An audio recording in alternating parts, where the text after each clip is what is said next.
It is a common notion among people that spirituality is a rich person's area. So even if you look at the people who have gathered around here, we are all pretty much well off.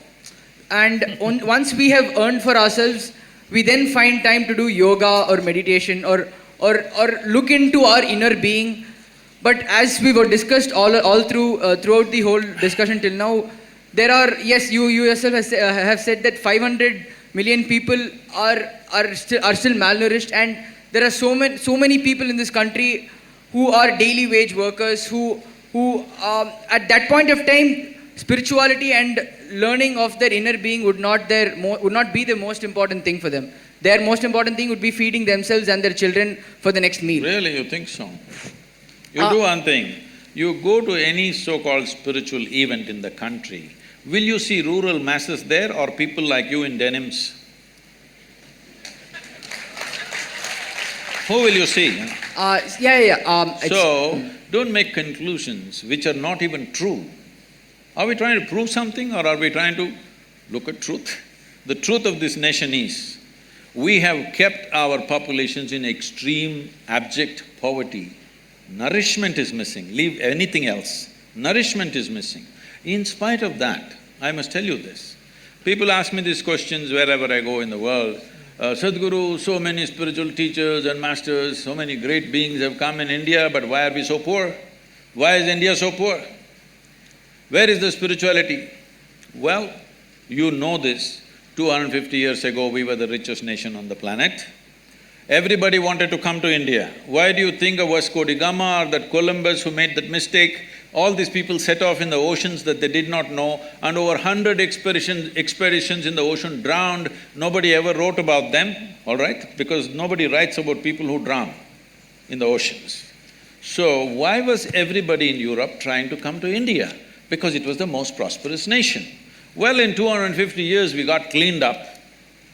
We can't… well, somebody did it to us because we can't just blame them because it is also ourselves who allowed that thing to happen to ourselves. Now we are trying to build back, all right?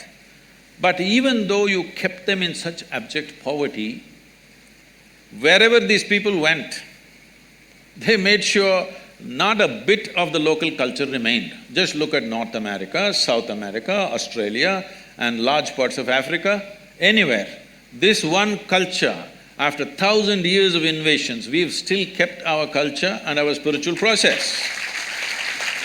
Not for nothing. Where we are, you know where our yoga center is, there is a police station about 12 kilometers away. This police station is supposed to service nearly 250,000 people in different levels of economic situations, all right? Some are rich farmers, some are medium, some are really poor, the tribal communities, everything. There are only two… now, in the last 30 years I've been there, at a time there was only 7-8 policemen with a ASI. Today, there are about 14 to 15 policemen with a SI. This is an upgrade that happened 3 years ago. Otherwise, even now, with these 14 policemen, 2 or 3 will be on leave because of something or the other, and 3-4 are on night duty. Hardly 7-8 policemen for 250,000 people. And these are poor people living in small huts. People are driving in Mercedes cars up and down.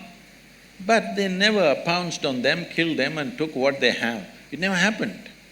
This is spirituality, if you've forgotten this. This is spirituality, you understand?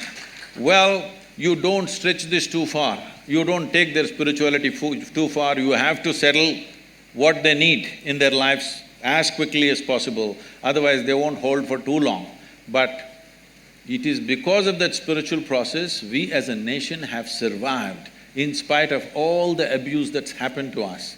And don't say rural masses don't have spirituality, they are the ones who are really on. Urban masses are losing it, isn't it? No, my question wasn't towards rural masses. Mine was like, for example, I'll just… poverty, right? Not poverty as such, but for people who are working every day, like for example, the maid in my house, for example, let's say she works in 5-6 different houses, she probably is able to make 4,000, 5,000 a month, and at that point of time she would try to… the most important thing going in her mind would be educating her children, probably feeding herself. I am saying that they do deserve to Yes, I have the self-awareness and the spirituality, but how will we How will we this? do it?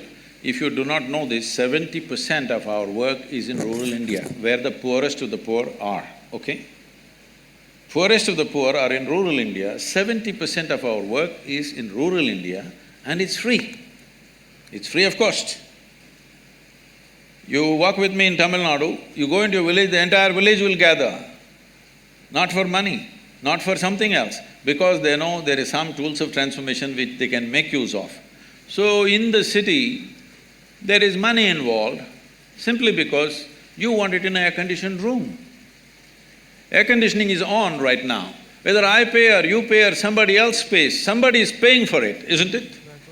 If you don't understand this, you have no sense of economy. That's the biggest problem in the country. People have no sense of economy, so they're always asking for welfare schemes. Give me this, give me that. But whether I pay or you pay, somebody is paying, isn't it? If what is paid is not accounted for, it's not going to work. This is the reason why we are poor, because we are not conducting our economics properly. Now, spiritual process is about inner strength, especially if you are going through hardships. Inner strength is most important or no? That is the time to remove it. Is it there for the rural masses? Definitely there. Much more. 70% of our time we are investing. But when I come to the city, when I come to Delhi, activists come and invite me. Why are you only meeting the rich and powerful? Why are you not coming to the slum? I said, the whole goddamn country is a slum and I'm traveling all over. When I come to Delhi, I want to meet only the rich and powerful. Let it be very clear to you, I'm not going to come to the slum in Delhi because the entire country is a slum if you have not seen.